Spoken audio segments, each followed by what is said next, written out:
요한복음 6장 35절에서 40절 제가 봉독합니다. 예수께서 이르시되 나는 생명의 떡이니 내게 오는 자는 결코 줄이지 아니할 터이요 나를 믿는 자는 영원히 목마르지 아니하리라. 그러나 내가 너희에게 이르기를 너희는 나를 보고도 믿지 아니하는도다 하였느니라. 아버지께서 내게 주시는 자는 다 내게로 올 것이요 내게 오는 자는 내가 결코 내쫓지 아니하리라. 내가 하늘에서 내려온 것은 내 뜻을 행하려 함이 아니요 나를 보내신 이의 뜻을 행하려 함이니라. 나를 보내신 이의 뜻은 내게 주신 자 중에 내가 하나도 잃어버리지 아니하고 마지막 날에 다시 살리는 이것이니라.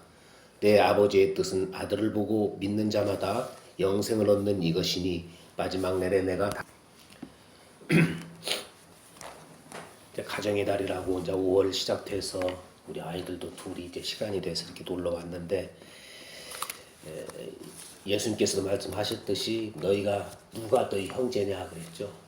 예수 그리스도를 믿는 이들이 하나님의 진정한 예수 그리스도의 형제요 자매가 되는 줄 압니다.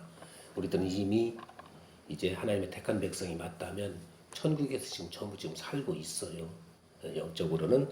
그러나 이 시간에 우리들은 하나님께 택한 백성으로서 가정의 달 첫 주일이 되어 예배하고 있는데, 여러분들 오늘 정말 예수님께서 말씀하신 대로 생명의 떡을 먹는 시간이 되기를 바라겠습니다. 다른 것으로는, 이 땅에 유한한 것으로는 영생을 얻지 못해요. 곧 주님의 말씀입니다. 오늘 본문 말씀 이전은 어떤 이들이 예수님께 찾아왔냐면은 오병이어의 기적을 보고 그것을 맛보고 예수 그리스도를 육신의 왕 삼으려고 집요하게 쫓아다니는 이들에게 오늘 하신 말씀이요. 이들이 지금도 따라와서 그 말을 듣고 있습니다. 그러니까 그들에게 지난주의 말씀은, 우리 오늘 본문 이전의 말씀은 그들이 무슨 무슨 일을 하러 왔다고요? 썩을 양식을 위하여 일하러 왔다고 그랬어요. 그러니까 교회 내에서도 썩을 양식, 그것을 위하여 오는 이들이 있다는 경고의 말씀이 되기도 하는 것입니다. 하나님의 영광을 위하여가 아니라 자기 자신의 목적 달성을 위하여 사는 자들이 곧 썩을 양식을 위하여 일하는 자들이에요. 그들이 오병이어의 기적을 맛보고 예수님의 영광을 위하여 온 것이 아니고 자기들의 배고픔을 달래주고 정치적으로나 경제적으로나 사회적으로 그들에게 왕이 되어달라고 예수님을 쫓아다녔잖아요. 지금도 교회에 그런 마음을 먹고 오는 사람들이 있다니까요. 자기 목적을 위해서만. 그러니까 교회에 나오는 것을 자기 자신의 구원이나 자기의 소원을 위해 교회에 나오는 사람들은 구원의 감사와 기쁨을 표현하러 온 것이 아니죠. 자기의 목적을 위해서 나온 거란 말이에요. 그것이 뭐냐면은 썩을 양식을 위하여 일하는 자들이 되는 것입니다. 그래서 교회가 해야 할 일은 한 가지 뭐냐면 예수 그리스도를 믿는 것, 요거밖에 없어요. 믿음 안에서 나오는 것. 그래서 예배나 헌금이나 봉사, 구원 등은 신자들이 당연하게 해야 될 그 열매들이죠. 그런데 그것이 곧 자기의 목적을 위하여 하나님을 이용하는 것이 되면 안 된다는 거예요. 내가 이렇게 해줌으로 인하여 하나님께서 나에게 반대급부적으로 무엇을 해 주시길 원한다든지, 아니면 그걸 안 하면은 뭔가 깨름직해서 온다든지, 그런 것은 하나님께 합당한 예배가, 그리고 또 헌금이 봉사가 아니라는 것입니다. 그래서 오늘 본문 말씀을 이제 이들에게 지금 하시는 말씀이에요. 썩을 양식을 위하여 너희들이 나에게 왔다. 이들에게 하신 말씀인데, 오늘 말씀을 이제 보려고 하기 전에 요한복음의 목적은 예수 그리스도께서 하나님의 아들이신 것과 또 그를 믿어 영생을 얻게 하려 함이라고 그랬죠. 그런데 예수님께서 요한복음의 목적이 그렇게 분명하게 명시가 되어 있듯이 예수님께서 직접적인 당신을 위하여 하신 말씀이 있어요. 당신을 드러내는 말씀. 그게 뭐냐면 내가 곧 하나님이다 라고 하는 뜻으로 내가 그니라, 내가 그다, 나다 하는 말씀을 이렇게 하셨죠. 그게 구약에서 나는 하나님이다 그런 뜻이에요. 구약에. 그러니까는 성경을 아는 이들은 곧 그 말을 들었을 때 아, 이분이 바로 곧 하나님이구나 이거를 알았단 말이에요. 그러니까 그들이 깜짝 놀라서 뒤로 나가 떨어지기도 하고 이런 현상을 일으켰던 것이죠.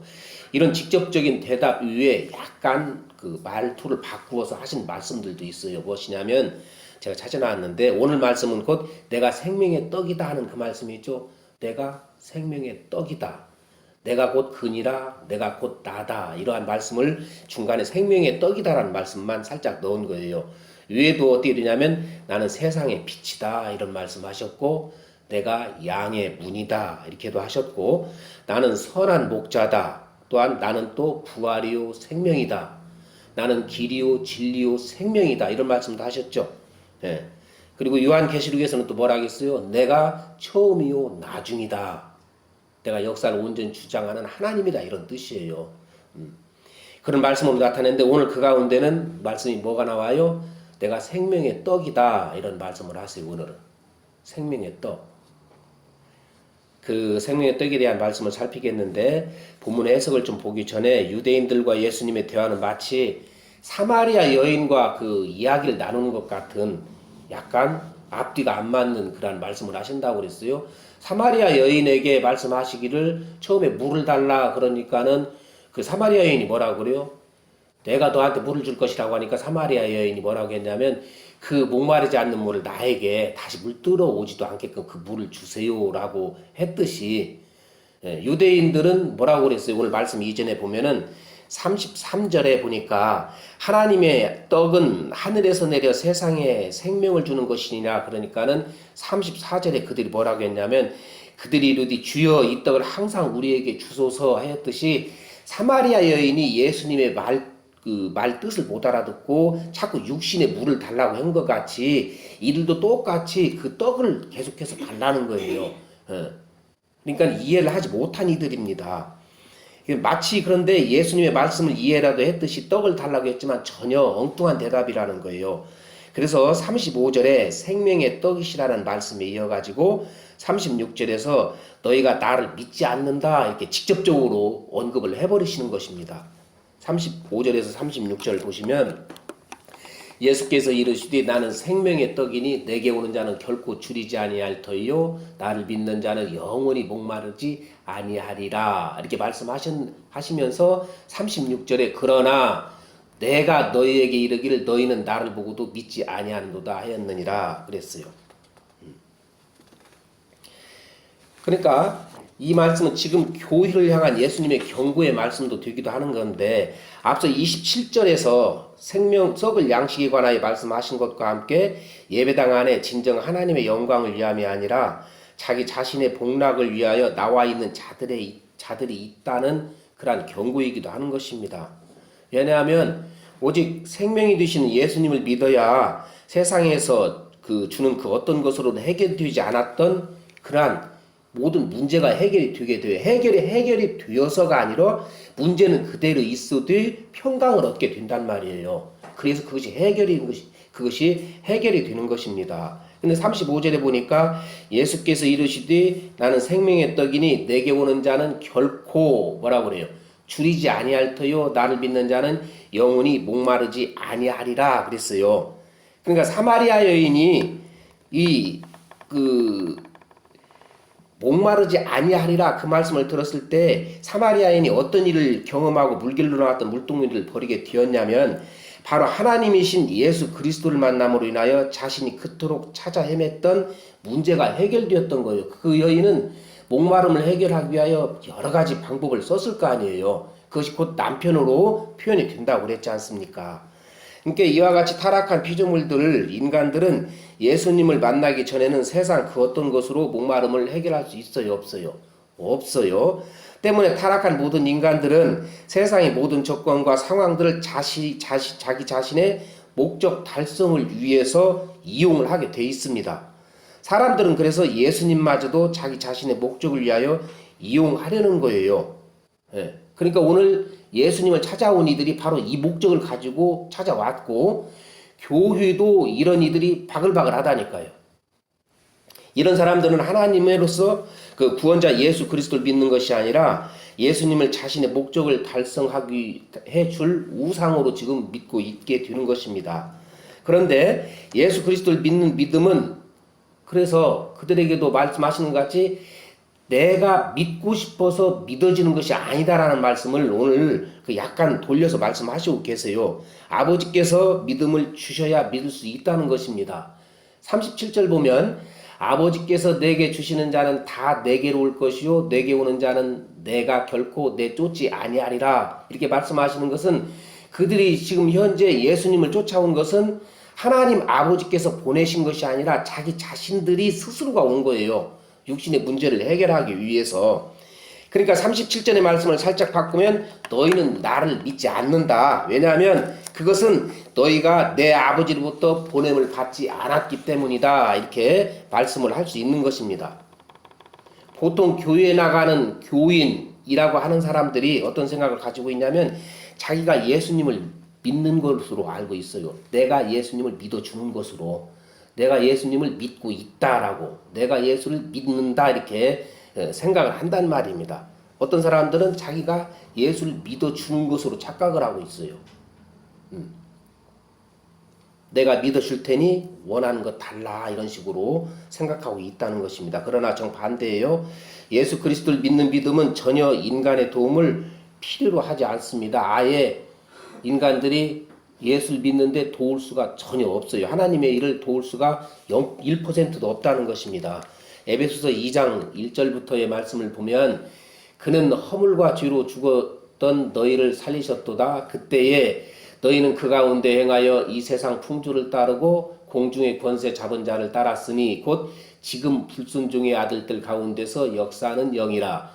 전에는 우리도 다 그 가운데에서 우리 육체의 욕심을 따라 지내며 육체와 마음에 원하는 것을 하여 다른 이들과 같이 본질상 진노의 자녀이었더니 긍휼이 풍성하신 하나님이 우리를 사랑하신 그 큰 사랑을 인하여 허물로 죽은 우리를 그리스도와 함께 살리셨고 너희는 은혜로 구원을 받은 것이라 그랬어요. 타락한 인간은요 한 사람도 예외가 없이 사탄의 종이었습니다. 사탄의 노예였어요. 사탄을 따르던 죽은 영이었던 거예요. 여기서 죽은 영이었다는 것은 하나님과의 관계가 끊어진 것을 죽었다고 한다고 그랬습니다.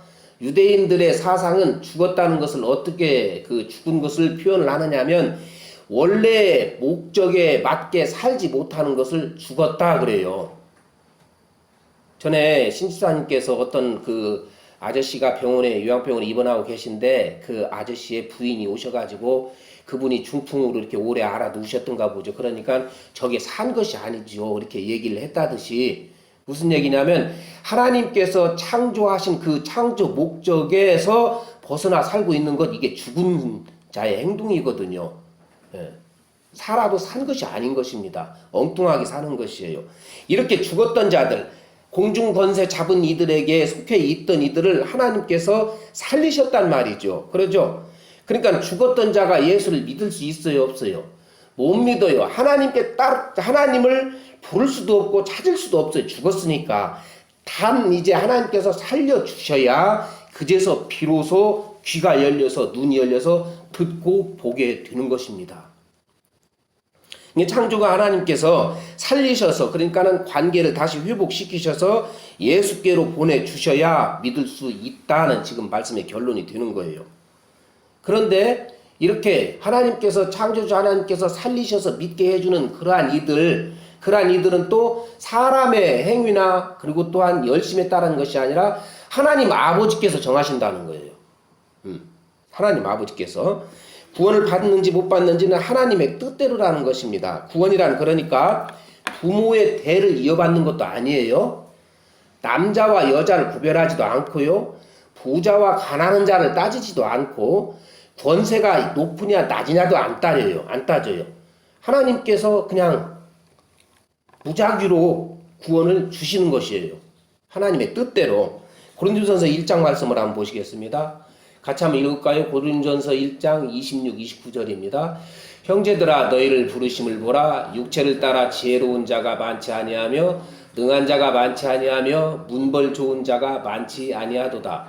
그러나 하나님께서 세상에 미련한 것들을 택하사 지혜 있는 자들을 부끄럽게 하려 하시고 세상에 약한 것들을 택하사 강한 것들을 부끄럽게 하려 하시며 하나님께서 세상에 천한 것들과 멸시받는 것들과 없는 것들을 택하사 있는 것들을 폐하려 하시나니 이는 아무 육체도 하나님 앞에서 자랑하지 못하게 하려 하심이라. 누구도 하나님 앞에서 구원에 대해서 자랑하지 못해요. 네. 구원은 하나님 인간의 행위에 있지 않기 때문에 인간의 행위나 자랑할 것이 있다면 하나님께서는 일할 것이 없어져 버리게 되는 것입니다. 그래서 구원은 오직 택하시는 하나님 아버지의 뜻에 따라서 이루어져요. 예수님은 이 일을 하시러 인간 세상으로 보내심을 받은 것이죠. 38절 같이 읽습니다. 내가 하늘에서 내려온 것은 내 뜻을 행하려 함이 아니요 나를 보내신 이의 뜻을 행하려 함이니라 그랬어요. 또한 구원이 사람의 뜻과 계획에 있지 않고 오직 하나님 아버지 전능하신 하나님의 뜻과 계획대로 되기 때문에 이 구원은 떨어집니까? 떨어질 수 없습니까? 한번 구원은 떨어지지 않아요. 아예 결론적인 말씀을 벌써 말씀드렸는데 6장 39절부터 40절까지입니다. 같이 보십니다. 나를 보내신 이의 뜻은 내게 주신 자 중에 내가 하나도 잃어버리지 아니하고 마지막 날에 다시 살리는 이것이니라. 내 아버지의 뜻은 아들을 보고 믿는 자마다 영생을 얻는 이것이니 마지막 날에 내가 이를 다시 살리리라 하시니라. 아멘. 어떤 사람들은 한국 교회가 구원론이 잘못되어 가지고 지금 신자들의 삶이 엉망이라고 그래요. 맞기도 맞는 말인데 다른 말이기도 합니다. 제 설명을 좀 들어보세요. 한번 구원은 영원한 구원이라고 가르쳐서 신자들이 방종하고 도덕적으로 믿지 않는 사람들에게 욕을 먹게 되었다 이렇게 해석을 하기도 한다는 거예요. 물론 맞는 말일 수도 있습니다. 그렇기 때문에 한국교회가 지탄을 받는 것이고 때문에 교회가 점점 사람들이 줄어들어 지금 형편이 되었다는 거예요.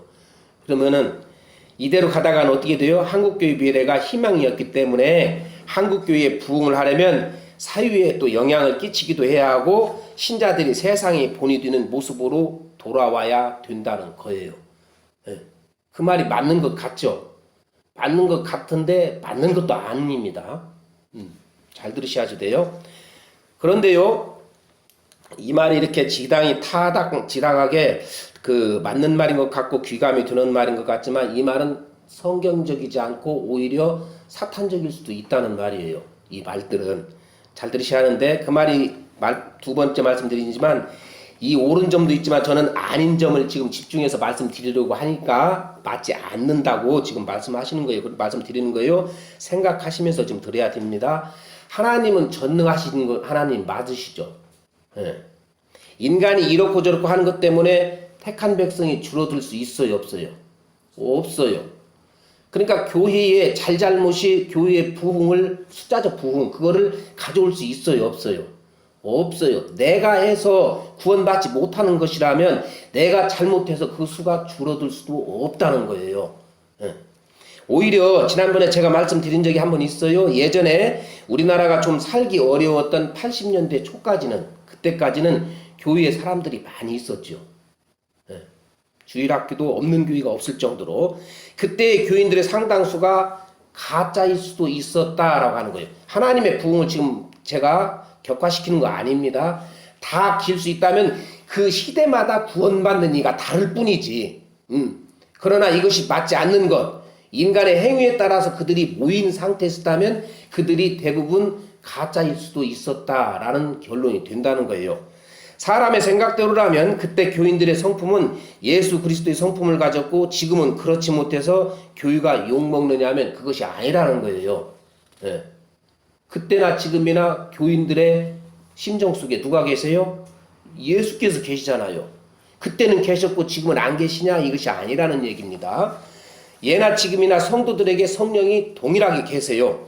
그리고 교인의 행위가 구원받은 사람의 수를 줄어들게 할 수 있다면 사람들이 하나님의 일을 방해도 할 수 있다는 결론이 나와요. 그죠?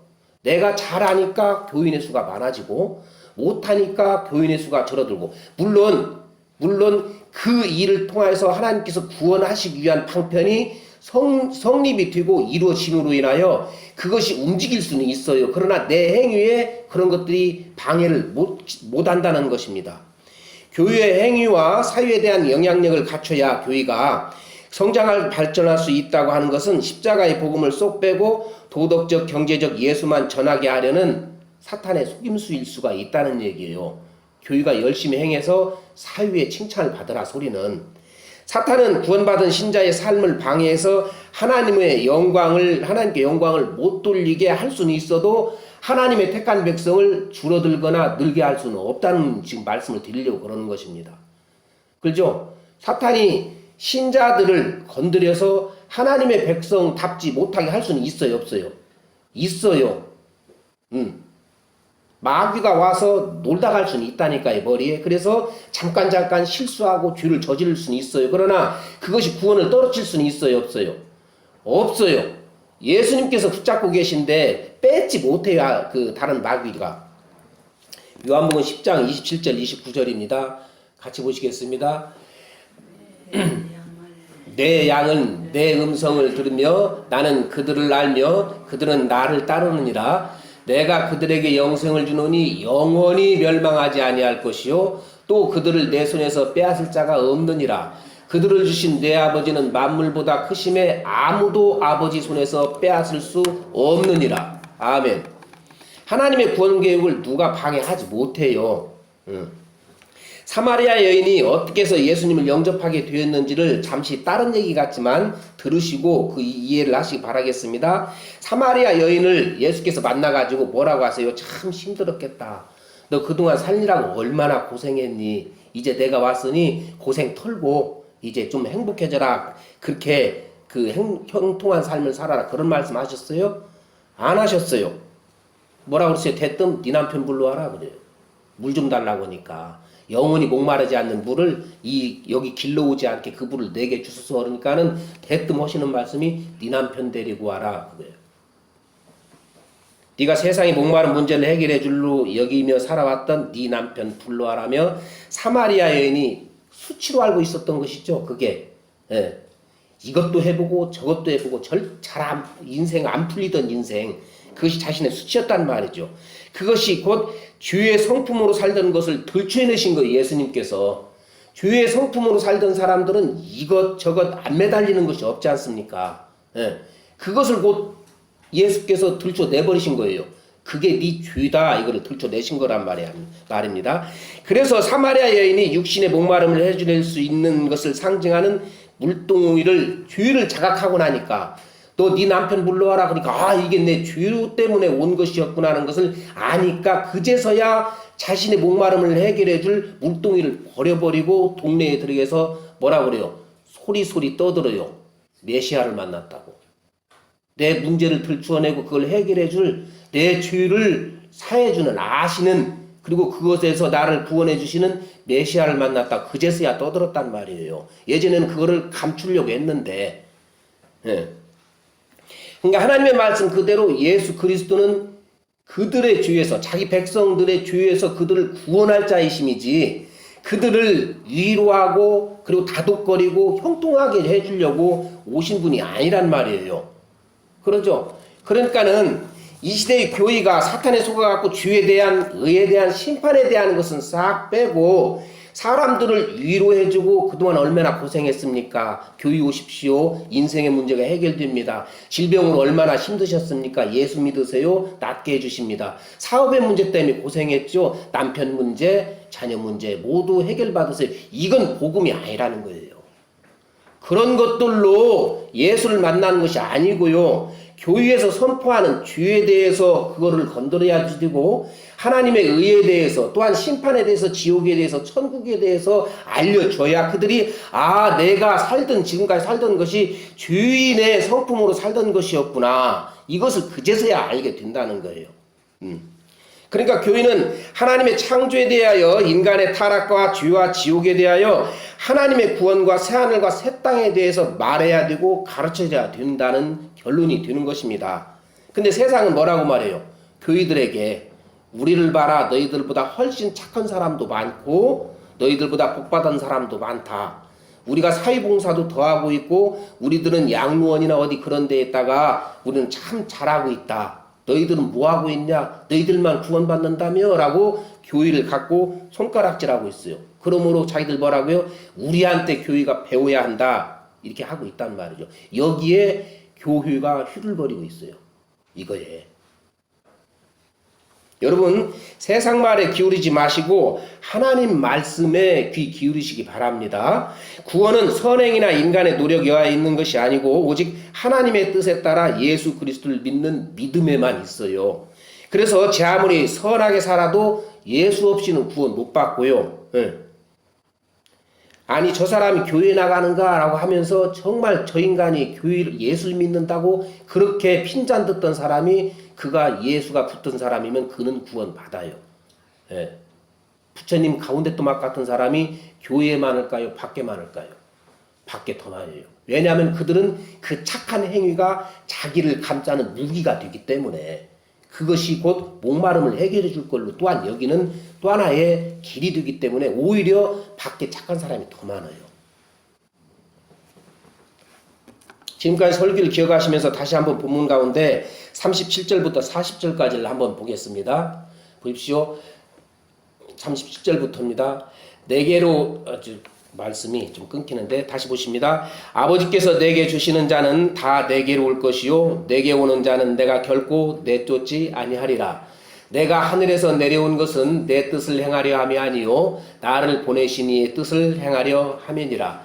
나를 보내신 이의 뜻은 내게 주신 자 중에 내가 하나도 잃어버리지 않고 마지막 날에 다시 살리는 이것이니라.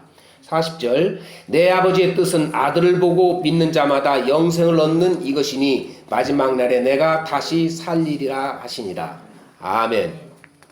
다른 구절들도 한번 차례대로 한번 제가 찾은 걸 한번 보도록 하겠습니다. 요한복음 14장 6절입니다. 예수께서 이르시되 내가 곧 길이요 진리요 생명이니 나로 말미암지 않고는 아버지께로 올 자가 없느니라. 예수 그리스도를 통해서만 하나님 아버지께 갈 수 있어요. 자기의 아무리 행위를 가지고 아버지께 나아가려고 해도 못 갑니다. 다음 말씀은 6장 44절입니다. 6장 44절. 그 찾아는 없나요? 6장 44절은 무슨 말씀이냐면 하나님 아버지께서 보내시지 않으면 예수께로 올 자가 없다는 거예요. 그 밑에 한번 보겠습니다. 책으로 보십니다. 나를 보내신 아버지께서 이끌지 아니하시면 아무도 내게 올 수 없으니 오는 그를 내가 마지막 날에 다시 살리리라. 요한복음 또 10장 28절 29절은 이렇게 말씀이 이어집니다. 보십니다. 내가 그들에게 영생을 주노니 영원히 멸망하지 아니할 것이요 또 그들을 내 손에서 빼앗을 자가 없느니라. 그들을 주신 내 아버지는 만물보다 크심에 아무도 아버지 손에서 빼앗을 수 없느니라 그랬어요. 하나님의 택한 백성은 구원에서 절대 떨어지지 않습니다. 원론적으로는. 그러죠? 여러분, 그러니까 한 번 구원은 영원한 구원 맞습니다. 하나님께서 작정하시고 하는 일을 누가 방해해요? 아무도 방해 못합니다. 그렇다면 왜 예전에 교인들이 많았던 한국교회가 지금은 이렇게 되었는가? 예전에는 그 많던 교인들이 주일이면은 여기저기서 그냥 찬송하는 소리를 들을 수 있었던 그때가, 그에 대한 대답은요, 예전 교인들 상당수가 하나님의 택한 백성이 아닐 수도 있었다는 거예요. 오늘 본문 이전의 말씀과 같이 썩을 양식을 위하여 줄줄이 따라온 이들이 있을 수 있다는 것입니다. 왜 그런 결론을 내릴 수 있냐면 이거는 확고한 결론은 아닙니다. 일부적인 결론입니다. 보세요. 지금 나이가 드신 오래된 교인들 대다수가 그 어떠한 교리를 가지고 있느냐면 예수를 믿으면 이 땅에서도 복을 받고 또 천국도 간다, 이런 그러한 믿음을 가지고 있죠. 그게 예전에 가르쳤던 교리예요. 그런데 예수께서는 예수를 나를 따르게 되면 너희가 이 땅에서도 형통하고 천국에도 간다, 그렇게 가르치셨어요? 안 가르치셨어요? 안 가르치셨어요. 예수께서는 이 땅의 복 포기하라라고 가르치셨어요. 교리를 잘못 만들어서 가르치고 있었던 것입니다. 그러니까 그때 당시 온 이들이 진짜 예수를 믿고 온 거예요? 썩을 양식을 얻는 그 행위에 미쳐서 온 거예요? 썩을 양식을 찾으러 온 이들이 많다는 얘기예요. 왜요? 그때 당시가 가난하고 핍절할 때거든. 그러니까는 교회에 가면은 이것저것 주었어요. 그렇죠? 교회에 가면은 사람들도 많이 있으니까 모여서 얘기도 하고 좋고, 복받은 얘기들 하면 서로가 위안이 되고, 그리고 새벽마다 가서 울면은 시원하잖아, 속이. 이루어지든 안 이루어지든 간에 새벽마다 기도할 때에 시어머니 때문에, 일 때문에, 남편 때문에, 자식들 때문에 울고 나면 속이 시원해. 그러면 어떻게 해? 그때 은혜 받은 줄 알아. 그런데 그게 아니었다는 거예요. 네. 지금 남아있는, 그러니까 연세 드신 그 신자들이라고 하는 분들, 교인들의 대다수가 이 교리를 가지고 있어요. 그리고 그 이후에 왜 급격히 줄어들게 되느냐 하면 이제 아니더라는 것을 알게 된 거예요. 믿지 않고 오히려 죽으라고 일하는 것이 세상 돈을 더 버는구나.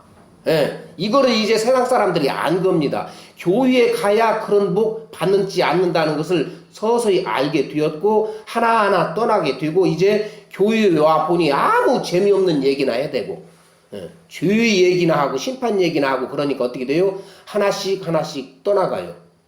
믿으면 뭐가 이루어질지 알았더니 아니라는 것을 안 것입니다. 세상이 주는 것이 훨씬 풍족하다는 것을 안 거예요. 그러니까 그들이 떠나가게 된 것이란 말이에요.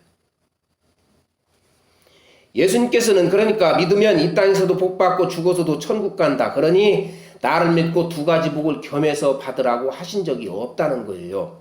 이것은요, 사탄의 계략에 속은 인간의 탐심이 만들어낸 교리가 되는 것입니다. 왜요? 교인 숫자를 불려야 되니까. 그리고 그들을 잡아야 되니까 두 가지를 다 준다고 하는 거예요. 그러니 예수라는 신을 믿으면 물질과 건강과 명예의 복을 더 많이 받는다고 하니까 교회가 아닌 사람들, 그러니까 교회, 천상교회에 있는 진짜 교회, 진짜 믿는 사람들이 아닌 사람들이 그동안 교회로 몰렸다가 빠져나간 것이 이상한 것이 아니에요. 오히려 지금이 옳은 겁니다. 큰 교회에 몰리는 것, 그거에 대해서도 할 말이 많지만 그 부분은 빼고요. 그러니까 예수님께서 그랬죠. 초대받은 사람은 많은데 택함 받은 자는 적다 말씀하신 거예요. 초대는 많이 받아요. 교회로 오세요. 그런데 그 가운데 하나님께서 진짜 보낸 자들은 얼마 없더라는 거예요. 또 한 가지는 전능하신 하나님께서 교회가 잘못한다고 해서 택한 백성을 구원하시지 못할 분이 아니라는 거예요. 아까 말씀드렸지만 지금 정리하는 겁니다. 지금 우리 눈에 보이는 건물들을 가지고 있는 교회들은 죄와 허물을 가진 인간들이 모인 곳이기 때문에 아무리 잘해도 죄가 드러나게 돼 있어요. 안 드러나게 돼 있어요. 죄가 드러나게 돼 있어요. 그런데 교회에서 죄가 드러나면 창피로 여겨요? 감사로 여겨요? 창피로 여겨요. 그러니까 감추기 급급해요. 교회에서는 뭐가 드러나야 됩니까? 죄라는 것이 드러나야 돼요. 사마리아 여인을 들쑤셔가지고 너 그거 행하고 있는 것들이 죄 때문에 죄의 본성에서 나오는 것들이었어 라고 예수님께서 들쑤시자 그가 곧 예수를 영접하게 됐잖아요. 교회라는 곳은 자기의 죄가 자꾸 드러남으로 인하여 아하 정말 나는 안 되는 사람이구나. 예수님께 이 문제 때문에 다시 또 매달려야 되겠다라고 해서 그걸 기도하는 것이 곧 교회가 돼야 된다는 말이에요. 그래서 예배하고 나면 여러분들의 마음이 새롭게 돼야 돼요. 여기 마음이 흡족해서 돌아가는 것이 아니고 여러분들의 영이 새롭게 다시 변화되어서 간다니까요. 그게 예배예요. 하나님께서는 그러니까 설교 말씀을 통하여 성경을 통하여 여러분들의 죄를 낱낱이 파헤치하게 되고 그 죄를 위하여 나는 자복하게 되고 하나님은 또 그 말씀으로 인하여 다시 용서를 해주시고 새 힘을 갖게 되는 것 이게 거룩이며 하나님 자녀가 자녀답게 되는 것 이걸 의라고 그래요. 그러니까 여러분들의 자녀가 누구 흉좀 하나 봐야 되겠는데 우리 식구들 아니에요. 제가 어떤 아는 사람의 아들 하나가 있는데 참으로 어릴 때부터 지극정성으로 안 해주는 것 없이 이것 해주고 저것 해주고 키웠어요. 나이가 35인데 지금 결혼하지 않고 지금도 가끔 부모에게 손 벌려요. 2천만 원만 500만 원만 이렇게. 왜? 뭘 해야 되겠는데 그걸 부모에게 지금도 의지하고 있는 것입니다. 그거 잘못됐다는 건 잘못되긴 됐지만 그것이 절대적으로 악이라는 그런 것이 아니라 자기 스스로가 무엇을 어떻게 해야 될지는 생각 않고요. 부모에게 손 그것만 하고 있는 거예요. 그런데 부모는 그걸 주면서 무슨 생각을 가지고 줘요? 이번이 마지막인데 너 이거 가지고 정말 열심히 해서 네 스스로가 이제는 일어설 수 있게끔 해봐라. 이게 부모의 뜻이거든요. 근데 이 녀석은 또 뒤집어지고 또 뒤집어지고. 그에게 큰 돈 버느라는 게 부모의 뜻 아니죠. 네가 내 자식 다웠으면 좋겠다. 이게 부모의 뜻이란 말이에요.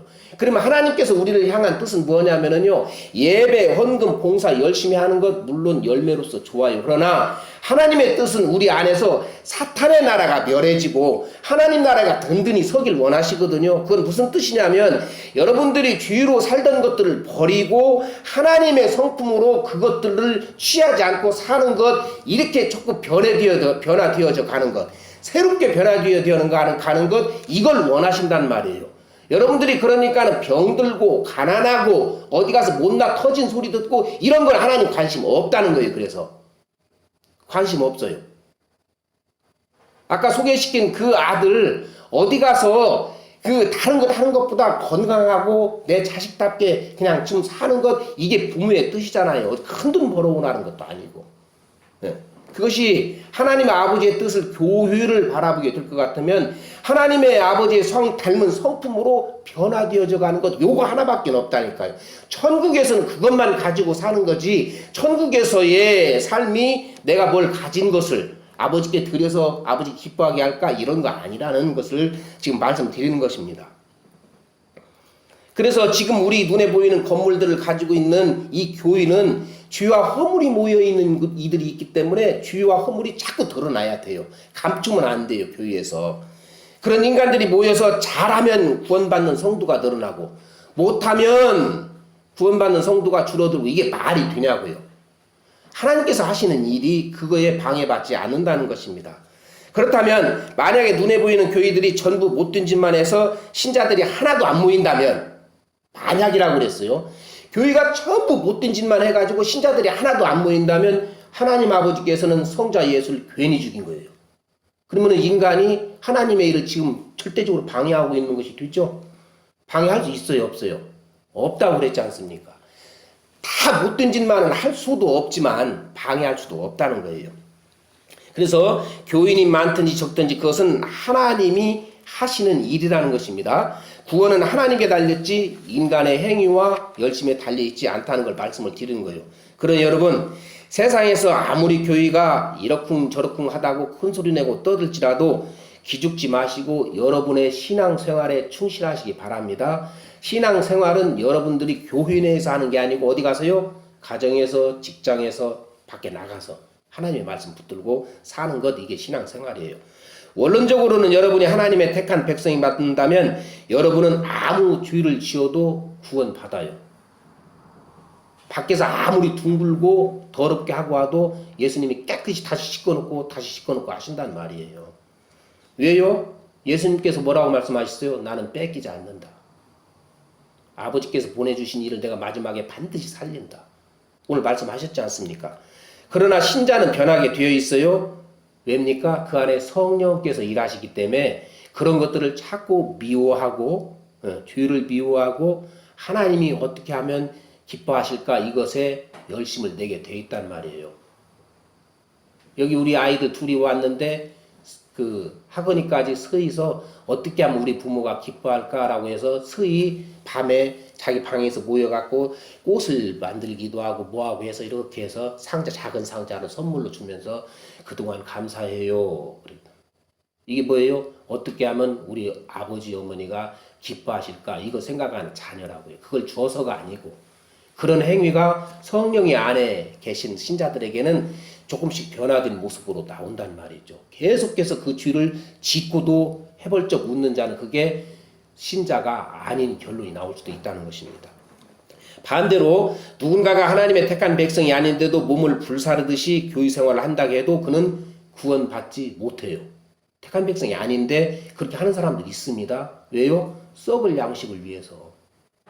있어요. 그런 사람들은요, 그 자신에게 무슨 일이 생기면 교회를 떠나야 안 떠나요? 떠나게 돼 있어요. 마지막에 죽기 전에라도 반드시 부인합니다. 어떤 분의 그 이야기를 여러분들에게 간증으로 살짝 말씀드린 적이 있는데 정말 신앙생활 잘했대요. 기도면 기도, 헌신이면 헌신, 헌금이면 헌금, 봉사면 봉사. 그런데 그분이 말년에 가서 암에 걸려 돌아가시게 생겼어요. 그러니까는 기도를 또 했을 거예요, 안 했을 거예요? 하죠. 헌금도 열심히 더 했대요. 왜요? 낫게 해달라고. 목적 헌금이죠. 그 하나님을 뭘로 본 거예요? 우상으로 본 겁니다. 그러니까 안 나와주니까 나중에 뭐라고 하느냐면 손 툴툴 털으면서 내가 여지까지 한 것이 얼만데 하나님이 나를 이렇게 대우하냐고. 이런 하나님이면 나 안 믿는다. 그 택한 백성 맞아요? 아니에요.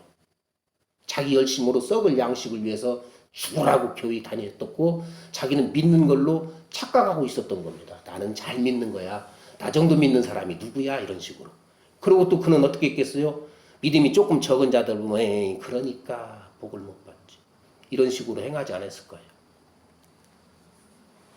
6장 60절 이하를 오늘 집에 가서 잘 읽어보시기 바랍니다. 그런 이야기가 나와요. 예수를 떠나는 이들의 이야기. 결론입니다. 주 안에서 사랑하는 무연의 여러분, 예수님 믿는 일 절대 호락호락하지 않습니다. 왜냐하면 예수님 따르는 길은 좁고 험난한 길이기 때문에 그래요.